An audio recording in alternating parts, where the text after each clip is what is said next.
happening as far as the fire is concerned at the parliamentary buildings. Mystery still surrounding the man accused of setting Parliament on fire, named Zandile Christmas Mafe, is being charged under the National Key Points Act with arson and burglary. But we're trying to find out who is the man whose lawyer is saying that they've got the wrong man. In fact, going as far as to say that he is the fall guy in this. Ronald Masinda joining us once again. Hello to you, Ronald. Good to have you back with us as well. Earlier you were at, we understand, to be the home of Mr. Mafe. Now we're finding you not too far from Parliament itself. Where are you now, and what have you found for us? Good afternoon, Gareth. Well, we are outside Parliament, but earlier on we travelled in many parts where people were talking about Zandile Christmas Mafe very fondly, saying that he was a humble soul and that they say that you will never commit such an act. And some of them are actually where we are. I'm going to call on Warda Adams. Warda, thank you for your time. Please come closer. You say that you witnessed what took place here in Parliament. You also knew Zandile. Tell us more. Yes. I'll hold the mic for you. Zandile I know a very long time. He always used to go in mines and come back, and he sat there and he do his own things. He's a very humble person, very, very humble. He will never do that. How the hell did he get in there? Wow, this place is secure with a lot of police. How did he get in there? I want to know that. How the hell could he get in there? But did it surprise you? And of that is, it was burned twice, so you did get in there twice. It was burned twice, so you did get in there twice. Talk us through then the time that he was arrested, what was going on? The time they arrested him, he came here. They came there, they took him. That's all I know. They took him. That's all I know. And now, what is the current situation here? Because I'm led to believe that you guys have been moved away from Parliament. Yes, and now they want to move all of us because, as I say, we burned the Parliament. We didn't burn the Parliament, man. You see, people from Victoria wants what you call it, this Parliament there. And they're not going to allow that. That's why they burn it out. And first of all, let me tell you something. That is an inside job. It's an inside job. All right, thank you, Warda. Those are allegations at this stage because investigations are ongoing, Gareth. But I'm going to call on someone who represents the homeless people living here on the streets, Mr. Carlos Musqueta. Carlos, thank you so much for your time. I mean, earlier on, maybe a couple of hours ago, we are led to believe that a lot of police were here removing the homeless. What took place? Apparently, as of yesterday, they've been harassing the people that live in and around Hope Street, as well as here in Plain Street. And not law enforcement alone, but the actual SAPS, based on the fact that this has happened at Parliament. So again, the homeless are being targeted for something that might have been a homeless person, might not. His lawyer says he's not homeless. So, but again, the homeless people are being targeted. These people had nothing to do with the burning of the fire. The police are usually not involved in removing the homeless structures.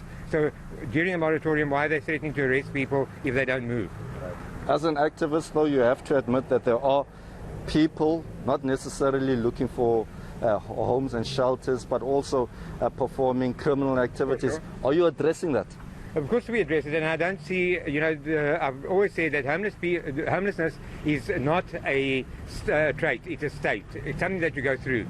And as with any other state, you're going to get people that are good, people that are bad, people that are criminals, people that are not criminals. You can't just say that every homeless person is a criminal. And that is the assumption that people are making at the moment, and that is what we're trying to break down. So that, at the moment, I read stories this morning that the Zandile I know definitely isn't the Zandile that they're speaking about.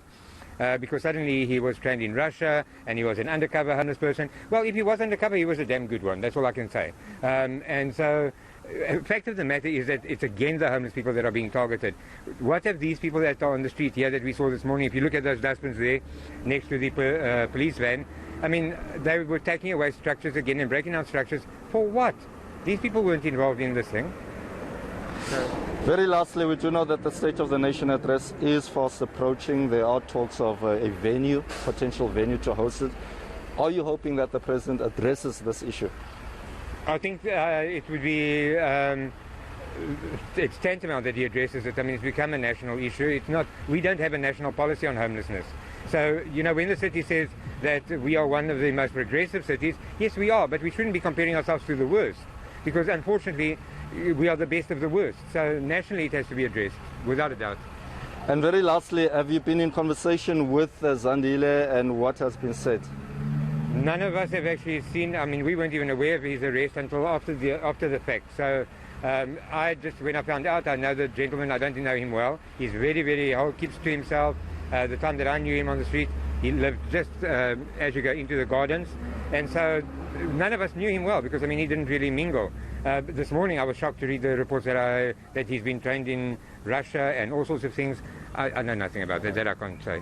Carlos Musqueta, thank you very much indeed. Well, what we can also tell you, Gareth, in and around Parliament, we are seeing quite a lot of police presence. I mean, this has been unusual in the past, especially during this time of the year. But, of course, this is something that they are hoping to address the homeless people here in Cape Town, as they now feel that they've been violated. We're seeing quite a lot of them in street corners where they usually didn't sit, and they feel that, you know, Parliament, sitting outside Parliament was a safe haven for them, and they are concerned as to what will transpire in weeks or months to come.